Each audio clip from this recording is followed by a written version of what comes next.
أشهد أن لا إله إلا الله وحده لا شريك له وأشهد أن محمدا عبده ورسوله শ্রদ্ধেয় সুধী মণ্ডলী, আজ আপনাদের সম্মুখে যে বিষয়ে আলোচনা করব তা হলো মাহে রমজানের সিয়াম। তো রমজান মাসের সিয়াম নিয়ে ইতিপূর্বে একটি পর্ব আমি ছেড়ে দিয়েছি, ভিডিও আমার ইউটিউবে বেরিয়ে গেছে। এটা হচ্ছে দ্বিতীয় পর্ব। সুমহান পবিত্রময় আল্লাহ তাআলা বলেন, শাহরু রমাদানাল্লাযী উনজিলা ফীহিল কুরআনু হুদাল লিন-নাসি ওয়া বায়্যিনাতিন মিনাল হুদা ওয়াল ফুরকান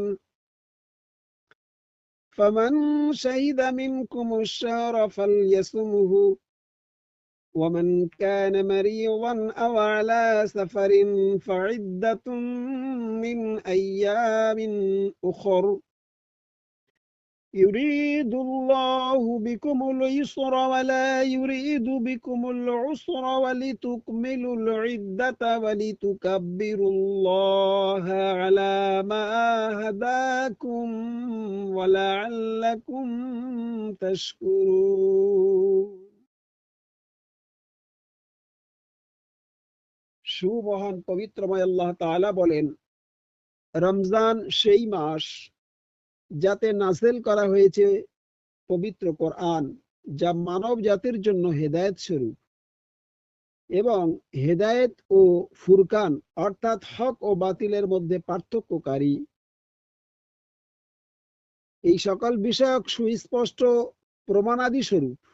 সুতরাং তোমাদের মধ্যে যে কেউ এই মাসকে পাবে সে যেন অবশ্যই রোজা রাখে, কিন্তু যদি কেউ রোগগ্রস্ত থাকে অথবা মুসাফির তাহলে অন্য সময় গণনা পূর্ণ করতে হবে।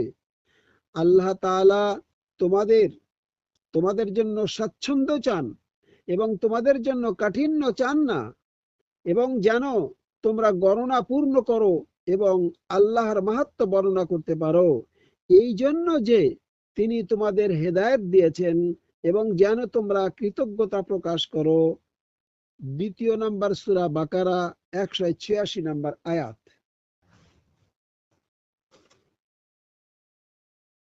মহান আল্লাহ তাআলা পবিত্র মাহে রমজানের মাহাত্ম্য বর্ণনা করতে গিয়ে বিশ্বের সর্বশ্রেষ্ঠ ধর্মগ্রন্থ ঐশী বাণী পবিত্র কোরআনের নাম উল্লেখ করেছেন, অর্থাৎ এই মহা কোরআন ও ওই মাহে রমজানে নাযিল করা হয়েছে। এই যে কোরআন আল্লাহ তাআলা নাযিল করেছেন, পবিত্র মাসেই নাযিল করেছেন। তো সামান্য কোরআনের একটু পরিচয় দিই, অল্প যৎ সামান্য পরিচয়, কারণ কোরআনের পূর্ণ পরিচয় দেওয়ার মতন ক্ষমতা স্পর্ধা পৃথিবীর কারণ নেই, তো একমাত্র আল্লাহ রসুল ছাড়া। তো তবু একটু আমরা যৎসামান্য যতটুকু যতকিন মানে যৎকিঞ্চিত জ্ঞান আল্লাহ তাআলা আমাদেরকে দান করেছেন তার থেকে একটু পরিচয় আমরা দিই। সুমহান পবিত্রময় আল্লাহ তাআলা পবিত্র কোরআন সম্পর্কে বলেন, لو أنزلنا هذا القرآن على جبل لرأيته خاشعا متصدعا من خشية الله وتلك الأمثال نضربها للناس لعلهم يتفكرون। সুমহান পবিত্রময় আল্লাহ তাআলা বলেন, যদি আমি এই কোরআনকে পাহাড়ের উপরে অবতীর্ণ করতাম, হে নবী, তুমি দেখতে পেতে কোরআনের ভারসাম্য রক্ষা করার মতন ক্ষমতা পাহাড়ের হতো না। পাহাড় খোদার ভয়েতে চূর্ণ বিচূর্ণ হয়ে যেত, টুকরো টুকরো হয়ে যেত। অতএব সেই ভারসাম্যময় কোরআনকে, সেই মহান কোরআনকে আমি আল্লাহ তাআলা এই মানব জাতির জন্য অবতীর্ণ করেছি, যেন মানুষ এই মহান কোরআনের মর্যাদা দেয়, এই কোরআন নিয়ে গবেষণা করে, কোরআন নিয়ে চিন্তা ভাবনা করে। এত ফজিলাতপূর্ণ কোরআন, সেই কোরআনকে আল্লাহ তাআলা কোন সময় নাযিল করলেন? বলছেন একটা বরকতময় মাস, সেটা হচ্ছে মাহে রমজান। এই রমজান মাসে পৃথিবীর বিশ্ব পৃথিবীর মধ্যে সর্বশ্রেষ্ঠ ধর্মগ্রন্থ নাম্বার ওয়ান সর্বশ্রেষ্ঠ ধর্মগ্রন্থ আল কোরআন নাযিল করেছিলেন এই মাহে রমজানে। পবিত্র কোরআনে 17 নম্বর সূরা বনী ইসরাইলে আল্লাহ তাআলা আরো বলেছেন, আমি ওই বিষয়ে আর যাব না। তো ফাতুল বায়ানের প্রথম খণ্ড 237 পৃষ্ঠাতে হযরত জাবের রাদিয়াল্লাহু আনহু বর্ণিত একটি হাদিসে বলা হয়েছে যে পবিত্র কোরআন পবিত্র মাহে রমজানে নাযিল করা হয়েছে। নবাব সিদ্দিক হাসান খান ভূপালী রহমতুল্লাহ আলাই, ইমাম আহমদ ইবনে জারির, মুহাম্মদ ইবনে নাসর, ইবনে আবি হাতিম, তাবারানি ও বাইহাকির শুআবুল ঈমানে ও আসলায় ইবনুল আসিকা এবং আবু ইয়ালা ও ইবনে মারদুয়া প্রমুখ মুফাসসিরিনদের বরাত দিয়ে বলেন যে হযরত জাবের রাদিয়াল্লাহু তাআলা আনহু বর্ণিত একটি হাদিসে আছে পবিত্র কোরআন পবিত্র রমজান মাসেই নাজিল হয়েছিল। বইটির নাম ফাতহুল বায়ান, প্রথম খণ্ড, 237 পৃষ্ঠা। অতএব পবিত্র কোরআন ও হাদিস দ্বারা প্রমাণ হলো যে পবিত্র কোরআন পবিত্র রমজান মুবারক মাসেই নাযিল হয়েছিল সারা বিশ্বের সমগ্র মানব জাতির পথ প্রদর্শক হিসাবে।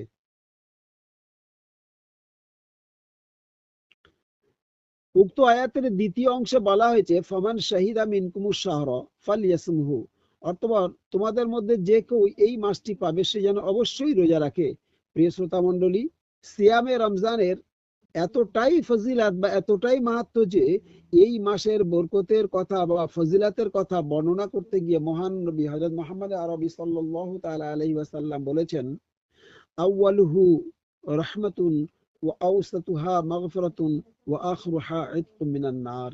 বুখারী শরীফে কিতাবুস সিয়ামের অধ্যায় এসেছে, বুখারী শরীফের হাদিসে কিতাবুস সিয়ামের অধ্যায় কিতাবুস সিয়ামের অধ্যায় এসেছে যে রাসূলুল্লাহ সাল্লাল্লাহু তাআলা আলাইহি ওয়াসাল্লাম বলেছেন, রমজান মাসটিকে আল্লাহ তাআলা 3টি ভাগে ভাগ করেছেন 10 দিন করে। প্রথম 10 দিন রহমত, দ্বিতীয় ভাগের 10 দিন মাগফিরাত, তৃতীয় ভাগের 10 দিন নাজাত। অর্থাৎ যারা গুনাহ মাফের উদ্দেশ্যে, সওয়াবের কামানোর উদ্দেশ্যে, আল্লাহ তাআলার নৈকট্য হাসিল করার উদ্দেশ্যে রোজা রাখবে, সহি নিয়তে রোজা রাখবে, আল্লাহ তাআলা তাদেরকে ভালোবাসবেন, করুণা করবেন, তাদের প্রতি দয়া করবেন, আল্লাহ তাআলা তাদের প্রতি রহমত নাযিল করবেন, আল্লাহ তাআলার রহমতের ছায়ার তলে তারা আসবে। এই 10 দিন, এই 10 দিন যখন পার হয়ে যাবে, ঠিক 11 থেকে আবার 20 দিন পর্যন্ত শুরু হবে এই 10 দিন আল্লাহ তাআলা মাগফিরাত অর্থাৎ ক্ষমা করে দিবেন। তাদের প্রতি রহম করা হয়েছিল কিন্তু ক্ষমা করা হয়নি, তাদের ভালোবাসা দেওয়া হয়েছিল কিন্তু ক্ষমা করা হয়নি। কারণ ভালোবাসা 2 রকমের ছিল, একটা আম ভাবে, একটা খাস ভাবে। একটা আম ভাবে আল্লাহ তাআলার রহমত ছিল, সে মুসলমান, হিন্দু, কাফের, জৈন, বৌদ্ধ, জীব, সজীব সব এর মধ্যে সম্মিলিত। যখন মাহে রমজান শুরু হয় আল্লাহ তাআলা সবার প্রতি আম ভাবে রহমত নাযিল করেন, সবাই এর মধ্যে শামিল। খাস রহমতের ছায়াতলে কারা যাবে? যারা এই মাহে রমজানের মর্যাদা দান করবে, তারা খাস রহমতের ছায়াতলে যাবে। যারা মাহে রমজানের মর্যাদা নিজে বুঝে না, অপরকে বুঝায় না, আর মূল্যায়ন করে না বা মূল্য দেয় না, তারা আল্লাহ তাআলার খাস রহমতের ছায়াতলে যেতে পারবে না। তো আল্লাহ তাআলার খাস রহমতের ছায়াতলে যারা যাবে, ঠিক 10 দিন পার হয়ে যাওয়ার পরে ওয়া আওসাতুহা মাগফিরাতুন, আল্লাহ তাআলা তাদের যে গুনাহগুলি ছিল, খাতায় লেখা হয়েছিল, ফেরেশতা লিখে রেখেছিলেন, সেই গুনাহগুলিকে ডিলিট করা হবে। আল্লাহ তাআলা হুকুম করবেন, অর্ডার করবেন, যাও অমুক বান্দার গুনাহগুলি মাফ করে দাও, অর্থাৎ ক্ষমা করে দাও। কারণ প্রথম 10 দিন ক্ষমা হয়নি, ভালোবাসা দেওয়া হয়েছে, শুধু ভালোবাসা হয়েছে, আল্লাহর ভালোবাসা তারা পেয়েছে, কিন্তু ক্ষমা হয়নি যদি তারা পাপ করেছিল। তো যখন ক্ষমার যোগ্যতা অর্জন করবে, আল্লাহ তাআলা বলবেন যাও ওদেরকে ক্ষমা করে দাও, তখন জেলখানা থেকে তারা জেলখানার জন্য যে লাইফ সাজা তারা পেয়েছিল, লেখা হয়ে গিয়েছিল, ওই লাইফ সাজাকে ক্যান্সেল করে দেওয়া হবে, ডিলিট করে দেওয়া হবে, ক্ষমা পেয়ে, মানে ক্ষমা করে দেওয়া হবে। এইবার ক্ষমা যখন হয়ে যাবে তখন জেলখানার মধ্যে ছিল, এবার বার করা হবে। ওয়া আখরুহা ইতকুম মিনান নার, যখনই সে আল্লাহর রহমতের ছায়া থেকে ছিটকে গিয়েছিল, সে পাপ করার ফলে তার গোনা মানে সাবেত হয়ে গিয়েছিল, যে সে জাহান্নামী লেখা হয়ে গিয়েছিল, এবং তাকে জাহান্নামের খাতায় ফাইনাল লেখা হয়ে গেছিল। কিন্তু যখন আল্লাহ তাআলা খাস রহমত পেল, তারপরে মাগফিরাত পেল, অর্থাৎ ক্ষমা হয়ে গেল, এবারে আল্লাহ তাআলা বলবেন যাও ওকে নাজাত দিয়ে দাও, অর্থাৎ কোনো দিনের জন্য আর জাহান্নাম মানে জাহান্নামে আসবে না বা হবে না কোনো দিনের জন্য। এই জন্য রোজার, রমজান মাসের রোজার এত ফজিলত যদি মানুষ জানতে পারতো। রাসূলুল্লাহ সাল্লাল্লাহু তাআলা আলাইহি ওয়াসাল্লাম বলেন, যদি আমার উম্মতরা জানতো রমজান মাসের সিয়াম সম্পর্কে, এই মাহে রমজানের গুরুত্ব কত, তাহলে আমার উম্মতেরা আকাঙ্ক্ষা করতো, আল্লাহ তাআলার কাছে কান্নাকাটি করতো, ফরিয়াদ করতো, হে আল্লাহ, সারা বছরটা আমাদের জন্য কেন রমজান হলো না। এত গুরুত্ব, এত গুরুত্ব। তো যদি একবার কবুল হয়ে যায়, অনেকে ভাববেন তাহলে আল্লাহ তাআলা যখন কবুল করে নেবেন, আমার আল্লাহর রহমতের ছায়া তলে থাকবো, ক্ষমা হয়ে যাবে এবং আর জাহান্নামে চিরকাল যেতে হবে না, তাহলে এরপরে আমি পাপ করব। কোনোদিন পাপের মানে অন্তর্ভুক্ত আপনি আর হবেন না, এটা অটোমেটিক। এইগুলো যারা মনে করে, এইগুলো যারা ধারণা করে, এইগুলো যারা বলে, তাদের তওবাতুন নসুহা কবুল হয়নি। জেনে রাখবেন, যদি এটা মনে মনে হয়, এই ধারণাটা মনে মনে আসে, জানবেন আপনি নফসের আম্মারার অন্তর্ভুক্ত হয়ে আছেন। কারণ নফসের আম্মারার মানে নফসে আম্মারার ঊর্ধ্বে উঠে যারা নফসে লাওয়ামা বা নফসে মুতমাইন্নাতে পৌঁছে গেছেন, তারা জানেন যে আর আমাদের দ্বারাই পাপ হবে না, আর আমরা পাপ করব না, এটা গ্যারান্টি হয়ে গেল, 100% গ্যারান্টি হয়ে গেল, তারা পাপ করবে না। যারা খোদার তরফ থেকে ক্ষমার যোগ্য, ক্ষমা পাবে এবং জাহান্নামের থেকে তাদেরকে রেহাই দেওয়া হবে, জাহান্নামের খাতা থেকে ডিলিট করে দেওয়া হবে, নামকে কেটে দেওয়া হবে, জান্নাতের অন্তর্ভুক্ত করা হবে।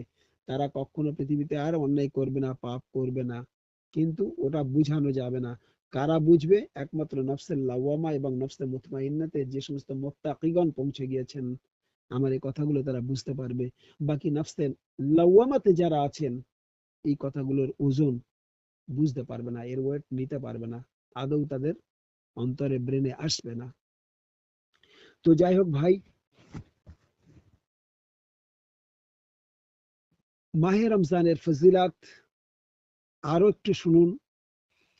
হাদিসে এসেছে, عن أبي هريرة رضي الله تعالى عنه قال قال رسول الله صلى الله تعالى عليه وسلم من صام رمضان إيمانا واحتسابا غفر له ما تقدم من ذنبه।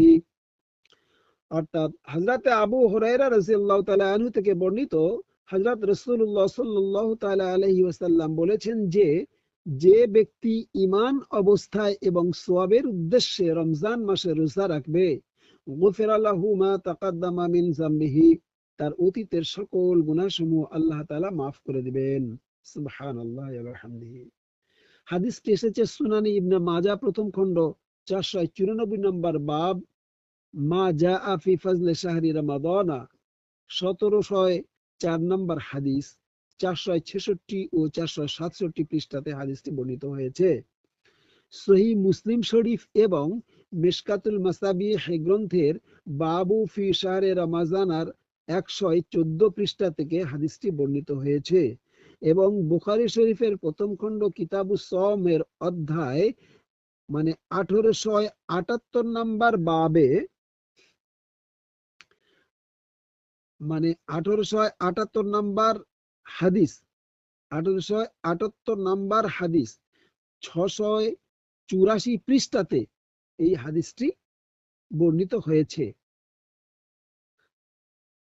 1653 নম্বর বাবে 716 এবং 717 পৃষ্ঠায় আরেকটি হাদিস বর্ণিত হয়েছে যে, আন জাবেরিন রাদিয়াল্লাহু তাআলা আনহু قال قال رسول الله صلى الله تعالى عليه وسلم إن لله عند كل فطر عقاء وذلك في كل ليلة।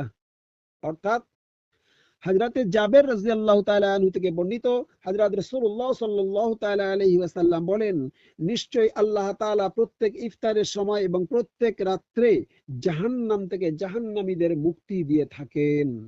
হাদিসটি এসেছে সুনানি ইবনে মাজাহ প্রথম খণ্ড 467 পৃষ্ঠা, 494 নম্বর বাব, মাজা ফি ফাজলে শাহরি রমাজানা, 1706 নম্বর হাদিস। প্রিয় শ্রোতা মণ্ডলী, প্রশ্ন হতে পারে যে কিয়ামতে হিসাব নিকাশের পরে জান্নাত বা জাহান্নামের ফয়সালা হবে, কিন্তু দুনিয়াতে মানুষ যখন ইফতার করবে বা কিয়ামুল লাইল করবে এবং ওই সময় জাহান্নাম থেকে লোকেদের মুক্তি কিভাবে দেবেন? কারণ এখন তো জাহান্নামে কেউ যায়নি, যেহেতু কিয়ামত বা কিয়ামতের হিসাব নিকাশ এখনো হয়নি। উত্তর দেখুন, অতি দুনিয়াতে যে সকল মানুষ গুনাহ করতে করতে গুনাহার পাহাড় জমিয়ে ফেলেছেন এবং এতটাই অন্যায় বা পাপ করেছে যে তার বা তাদের নামগুলি জাহান্নামের ফয়সালার খাতায় লেখা হয়ে গিয়েছে, কিন্তু ওই মানুষটি তওবাত নুসুহা করে জিক্রে ইলাহিতে লিপ্ত হয়ে গেল বা ইবাদতে মশগুল হয়ে গেল, তখন রহমানুর রহিম ও গফুরুর রহিম রাব্বুল আলামিন আল্লাহ তাআলা ওই বিষয়ের হিসাব রক্ষক ডিউটি ফেরেশতাদেরকে বলবেন, আমার অমুক বান্দার নামগুলি জাহান্নামের ডায়েরি লেখা খাতা থেকে ডিলিট করে দাও। তখন ওই সকল খাজেনরা তাদের নামগুলি ডায়েরি থেকে ডিলিট করে দেবেন। কাদের? যারা মাহে রমজান যখন শুরু হবে, যখন প্রথমবারে ভেবে নেবে যে হে আল্লাহ, জীবনে বহু পাপ করেছি, বহু গুনাহ করেছি, কোনোদিন তওবা করার সুযোগ পাইনি বা করিনি, ইচ্ছায় বা অনিচ্ছায়, কিন্তু খোদা গো, আজকের বুঝে এসেছে আমি তওবাতুন নুসুহা করছি আর এই রমজান মাসের রোজা রাখছি। আল্লাহ, তুমি আমাকে সাহায্য করো, তুমি আমার প্রতি রহম করো, করুণা করো। আল্লাহ তাআলার রহমতের আশ্রয়তে সে থেকে যাবে যদি সে তওবাতুন নুসুহা করে এবং প্রকৃত অন্তরের অন্তরস্থল থেকে আল্লাহ তাআলাকে পাওয়ার উদ্দেশ্যে, হ্যাঁ, রমজান মাসে গুনাহ মাফের উদ্দেশ্যে, সওয়াবের উদ্দেশ্যে যদি সে প্রকৃত রোজা করে থাকে। হযরতে আবু হুরায়রা রাদিয়াল্লাহু তাআলা আনহু বর্ণনা করেন, আন আবি হুরায়রা রাদিয়াল্লাহু তাআলা আনহু قال يقول قال رسول الله صلى الله تعالى عليه وسلم إذا دخل شهر رمضان فتحت أبواب السماء غلقت أبواب جهنم وسلسلة الشياطين। অর্থাৎ হযরত রাসূলুল্লাহ সাল্লাল্লাহু তাআলা আলাইহি ওয়াসাল্লাম বলেছেন, যখন পবিত্র রমজান মাস আসে তখন আকাশের দুয়ার খুলে দেওয়া হয় এবং জাহান্নামের দরজা বন্ধ করে দেওয়া হয়। কিতাবুস সাওম 1188 নম্বর বাব, হাল ইউকালু রমাজানু আও শাহরু রমাদানা, 1772 নম্বর হাদিস, 683 পৃষ্ঠা হাদিসটি বর্ণিত হয়েছে। সুনানে ইবনে মাজাহ প্রথম খণ্ড 494 নম্বর বাব, 1705 নম্বর হাদিস। অপর হাদিসে বর্ণিত হয়েছে, আন আবি হুরায়রা রাদিয়াল্লাহু তাআলা আনহু قال আন্না রাসূলুল্লাহ সাল্লাল্লাহু তাআলা আলাইহি ওয়াসাল্লাম قال إذا جاء رمضان فتحت أبواب الجنة। অর্থাৎ হযরত আবু হুরায়রা রাদিয়াল্লাহু তাআলা আনহু থেকে বর্ণিত, হযরত রাসূলুল্লাহ সাল্লাল্লাহু তাআলা আলাইহি ওয়াসাল্লাম বলেন, যখন পবিত্র রমজান মাস আসে তখন জান্নাতের দরজা খুলে দেওয়া হয়। হাদিসটি এসেছে বুখারী শরীফ প্রথম খণ্ড 1188 নম্বর হাদিস, বাবু 1188 নম্বর বাবে, 1771 নম্বর হাদিস। আরেকবার শুনুন রেফারেন্সটা, বুখারী শরীফ প্রথম খণ্ড 1188 নম্বর বাব, 1771 নম্বর হাদিস। সুনানি ইবনে মাজাহ প্রথম খণ্ড 494 নম্বর হাদিস। মা জা বাবু মা জা ফি ফাজলে শাহরি রমাজানা, 1705 নম্বর হাদিস, 467 পৃষ্ঠাতে হাদিসটি বর্ণিত হয়েছে।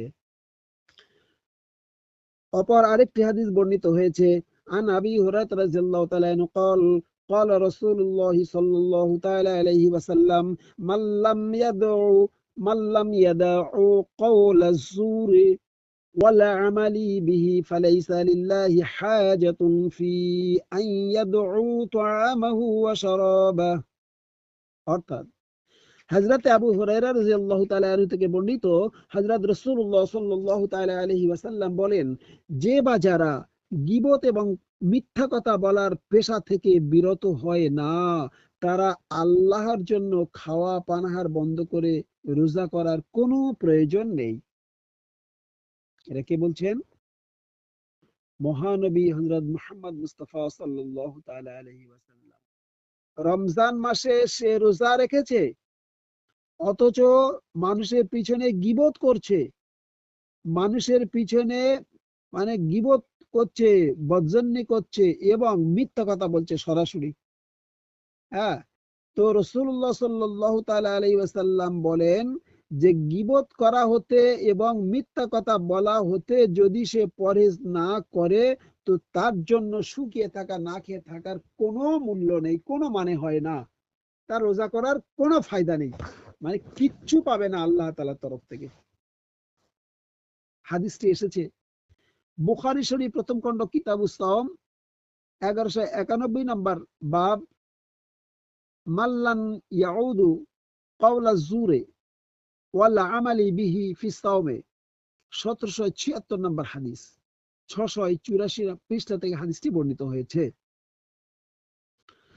অন্য আরেকটি হাদিসে আছে, আন সালিন আনিন নবী সাল্লাল্লাহু তাআলা আলাইহি ওয়াসাল্লাম قال إن في الجنة بابا يقال له الريان يدخل منه الصائمون يوم القيامة لا يدخل منه أحد غيرهم يقال أين الصائمون فيقومون لا يدخل منه أحد غيرهم فإذا دخلوا أغلق فلم يدخلوا منه أحد। হযরত সাহাল রাদিয়াল্লাহু তাআলা আনহু থেকে বর্ণিত, হযরত রাসূলুল্লাহ সাল্লাল্লাহু তাআলা আলাইহি ওয়াসাল্লাম বলেছেন, জান্নাতের একটি দরজার নাম হবে রায়্যান। কিয়ামতের দিনে ওই রায়্যান গেট দিয়ে রোজাদার ব্যতীত আর কেউ প্রবেশ করতে পারবে না। ওই দরজা দিয়ে আওয়াজ হবে, রোজাদাররা কোথায়? অতঃপর সেই সকল রোজাদাররা দাঁড়িয়ে যাবে ওই দরজা দিয়ে প্রবেশ করার জন্য।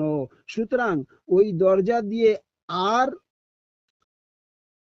ওই দরজা দিয়ে অন্য কেউ প্রবেশ করতে পারবে না, একমাত্র রোজাদারদের জন্য নির্ধারণ করা হয়েছে। যখন তাদের প্রবেশ পরিসমাপ্ত হয়ে যাবে, তারপর সেই গেট চিরতরের জন্য বন্ধ করে দেওয়া হবে। অর্থাৎ ওই আর কেউ ওই সার্টিফিকেট তারা পেয়ে গেল, ওই সার্টিফিকেট আর ক্যান্সেল করা হবে না। এর অর্থটা হচ্ছে এই, রাইয়ান নামক সার্টিফিকেট পেয়ে গেল। রাইয়া নামক সম্মান সূচক মানে মর্যাদা সে পেয়ে গেল। এটা স্পেশাল রোজাদারদের জন্য। কারণ কি, পূর্বের বর্ণনায় আমি বলে এসেছি যে রোজা অন্যান্য ইবাদত তার মধ্যে বান্দারও থাকে তার নিজের ফায়দার জন্য, কিন্তু একমাত্র রোজা বলছেন আল্লাহ তাআলা বলছেন একমাত্র আমার জন্য, এবং তার বিশদ বর্ণনা আমি আগে করে এসেছি, এখন আর বলবো না।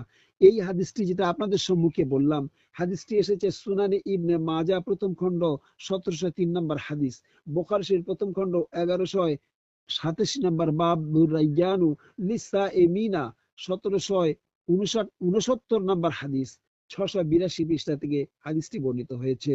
বুখারী শরীফ 1189 নম্বর বাবে বলা হয়েছে, মান সামা রমাদান ঈমানান ওয়া ইহতিসাবান ওয়া নিয়াতান ওয়া ক্বালাত আয়েশাতু আনিন নবী সাল্লাল্লাহু তাআলা আলাইহি ওয়াসাল্লাম ইবাসুনা আলা নিয়াতিহিম। অর্থাৎ যে ব্যক্তি ঈমানের সাথে এবং আত্মা পরিশুদ্ধতার উদ্দেশ্যে আল্লাহ তাআলার প্রতি নিজেকে উৎসর্গ করে, ফাস্টিং করে, অর্থাৎ রোজা করে বা সিয়াম করে, আল্লাহ তাআলা তার সকল গুনাহকে মাফ করে দেবেন। সুবহানাল্লাহি ওয়া বিহামদিহি। আত্মাকে আর তার আত্মাকে সঞ্জীবিত করবেন, অর্থাৎ মৃত আত্মা যে এতদিন পূর্বে সে মরার মতো হয়েছিল, তার আত্মা মরে গিয়েছিল, খোদার সঙ্গে কোনো যোগসূত্র স্থাপন করা ছিল না, কোনো যোগাযোগ ছিল না। হ্যাঁ, তো তার আত্মাকে এমন ভাবে সঞ্জীবিত করে দেওয়া হয় যে খোদার সঙ্গে আবার কানেকশন জুড়ে যায়। উম্মুল মুমিনিনা হযরতে আয়েশা রাদিয়াল্লাহু তাআলা আনহা বলেন, মানব জাতির হাসর তার বা তাদের নিয়তের মানে উপরে নির্ভর করছে, নিয়তের অনুযায়ী হবে। মানব জাতির হাসর নাসর তার নিয়তের উপরে হবে, সে কিভাবে নিয়ত করেছিল, কোন মনে কি করতে চেয়েছিল, হ্যাঁ, তার নিয়তের উপর নির্ভর করছে। সুতরাং আমরা মানে মনকে আগে ঠিক করি। রমজান মাসে রোজা ফরজ, এ ব্যাপারে মানে ইজমা হয়েছে, অর্থাৎ বিশ্ব পৃথিবীর সকল ওলামায়ে কেরাম, আইম্মায়ে মুস্তাহিদিন, খুলাফা রশিদিন, মানে যত মানে আইম্মা আছেন, আইম্মায়ে ফুকাহা, সমস্ত ওলামায়ে কেরামদের একই মত পোষণ করা হয়েছে, একে বলা হয় ইজমা। বইটির নাম আল মুগনি, চতুর্থ খণ্ড, 324 নম্বর মাসলা। আল ফিকহুল ইসলামী ওয়াদিল্লাতিহি, তৃতীয় খণ্ড, 1629 নম্বর মাসলা। আল মাজমু, ষষ্ঠ খণ্ড, 273 নম্বর মাসলা। কাশফুল কানায়ের, দ্বিতীয় খণ্ড, 349 নম্বর মাসলা। বেদায়েতুল মুস্তাহিদ, প্রথম খণ্ড, 247 নম্বর মাসআলা। অর্থাৎ এই এই নাম্বারগুলি, এই মসলাগুলিতে বলা হয়েছে যে রমজান মাসে রোজা ফরজ হওয়ার ব্যাপারে সকল আলেমদের ইজমা হয়েছে। সেইটার দলিল এই সকল মানে ফতোয়ার কিতাব, ফিকহ কিতাবের গ্রন্থে লেখা হয়েছে। তো যাই হোক, এখন আপনাদের সম্মুখে সংক্ষিপ্তভাবে রমজানের রোজার মাহাত্ম্য সম্পর্কে বর্ণনা করলাম। শুধু রোজার মাহাত্ম্য না, রমজানের মাহাত্ম্য এবং রোজার মাহাত্ম্য সংক্ষিপ্তভাবে বর্ণনা করলাম। এর থেকে মানে আর বেশি করা সম্ভব নয়, যেহেতু ইউটিউব নেবে মানে অনেক বেশি হয়ে যাবে। আমাদের অন্য মাসলা মাসাইল বাকি আছে, সেগুলো আলোচনা করতে হবে। তো আল্লাহ তাআলা আমাদেরকে তৌফিক দান করুক। আপনারাও দোয়া করুন যেন আমরা প্রত্যেকেই মাহে রমজানের মাহাত্ম্য আমরা অর্জন করতে পারি, আমরা মাহে রমজানের মাহাত্ম্য আমরা বুঝতে পারি এবং রমজানের মানে রোজার মূল্যায়ন করতে পারি, এবং যে রোজা করলে আল্লাহ তাআলার কাছে মকবুলিয়াত মানে রোজা হবে, অর্থাৎ আল্লাহ তাআলা কবুল করবেন। আল্লাহ তাআলা সেই রোজা, সেই ইবাদত, সেই নামাজ, সেই সিয়াম, হ্যাঁ, সেই ইফতার এবং সেই তারাবি, সেই সব কিছু করার তৌফিক দিকেন। আমিন। ওয়া আখির দাওয়ানা আলহামদুলিল্লাহি রাব্বিল আলামিন।